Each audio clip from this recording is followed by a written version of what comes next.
Assalamualaikum warahmatullahi wabarakatuh. Perkenalkan, nama saya Maza Hamdalillah dari kelas 10 IPA. Pada kesempatan kali ini aku mau ceritain kisah salah satu sahabat Nabi, yaitu Ukasyah bin Muhsin al-As'adi. Nah, kalian pasti udah pada tahu kan kalau sahabat Nabi itu banyak yang dijamin masuk surga.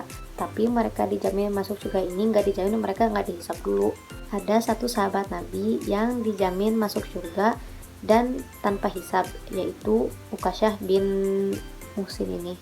Ada satu hadis yang meriwayatkan Nabi bersabda, akan ada 70.000 umatku yang masuk surga tanpa hisab. Wajah mereka akan terang seperti bulan purnama. Ada juga hadis yang meriwayatkan ciri-ciri orang yang akan masuk surga tanpa dihisab ini, yaitu orang yang tidak minta diruqyah, orang yang tidak minta ditempelkan besi panas pada bagian tubuhnya yang sakit, orang yang tidak menggantungkan nasibnya kepada benda, dan orang yang bertawakal kepada Tuhannya. Lalu sambil berkata demikian, Ukasyah berdiri dan berkata, "Wahai Rasulullah, berdoalah kepada Allah agar aku menjadi salah satu dari mereka." Lalu Nabi pun mendoakannya, "Ya Allah, jadikanlah dia salah satu dari mereka." Nah, setelah Ukasyah ini ada satu laki-laki Ansor yang berdiri dan berkata, "Ya Rasulullah, doakanlah aku agar menjadi salah satu dari mereka." Namun Rasulullah menjawab, "Ukasyah telah mendahuluimu." Nah, setelah meninggalnya Nabi ini, kan jadi banyak suku Arab yang murtad, bahkan ada yang ngaku jadi nabi palsu. Salah satu orang yang murtad dan mengaku jadi nabi ini adalah Tulaihah al-As'adi, yaitu orang dari sukunya Ukasyah. Tulaihah mengaku sebagai nabi dan kaumnya Bani As'ad banyak yang mempercayainya. Akhirnya Abu Bakar membuat pasukan perang untuk memerangi mereka dan mengikutsertakan Ukasyah di dalam pasukan yang dipimpin oleh Khalid bin Walid yang akan memerangi Tulaihah ini. Pada saat itu Ukasyah harus memerangi orang-orang dari sukunya sendiri, bahkan ada sepupunya, pamannya. Dia perangi sampai mereka mengucapkan syahadat lagi gitu. Terakhir dia melawan Tulaihah dan akhirnya Tulaihah mengalahkan Ukasyah. Ukasyah mati syahid di tangan Tulaihah.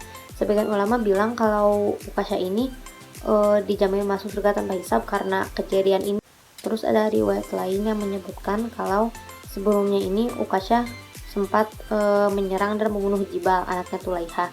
Jadi Tulaihah ini menyerang Ukasyah sampai meninggal. Akhirnya kaum muslimin memakamkan dia di tempat dia terbunuh itu. Terakhir aku mau ceritain tentang mukjizat Nabi yang pernah terjadi pada Ukasyah. Di suatu perang, saking kuatnya ia berperang, pedangnya itu sampai patah. Terus dia mendatangi Rasulullah, lalu bilang, "Ya Rasulullah, pedangku patah dan musuh kita masih banyak." Akhirnya Rasulullah memberikan dia sebuah ranting. Ada riwayat yang mengatakan kalau ranting itu cuma sebesar telapak tangannya, lebih gede dikit dari telapak tangannya. Tapi karena Ukasyah ini percaya sama Rasulullah, akhirnya dia ambil ranting itu dan menggunakannya.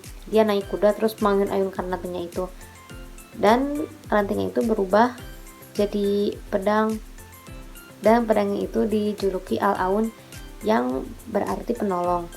Sebenarnya yang penolong ini bukan si pedangnya, tapi mukjizat nabinya yang menolong Ukasyah. Pedang itu dipakai sampai beliau wafat, dan para sahabat Nabi menjuluki Ukasyah ini sebagai pemegang pedang mukjizat Nabi. Nah, dari kisah-kisah tadi kita bisa ambil hikmahnya ya. Yang pertama, walaupun itu orang terdekat kita, kalau misalnya dia salah, udah jelas-jelas salah, apalagi menentang agama, kita harus bisa membela yang benar dan menuntun dia ke jalan yang benar lagi. Tapi membela kebenaran juga pasti ada adab-adabnya lah ya, nggak seenaknya ngelawan gitu. Yang kedua, kita harus percaya apa yang dikatakan oleh Nabi. Contohnya ada hadis yang meriwayatkan bahwa Nabi bersabda, "Makan dan minumlah dengan tangan kanan karena sesungguhnya setan itu makan dan minum menggunakan tangan kirinya." Nah, setelah tahu hadis itu kita tuh harus patuh gitu loh, makan pakai tangan kanan. Karena pasti Nabi mengatakan itu juga untuk kebaikan kita.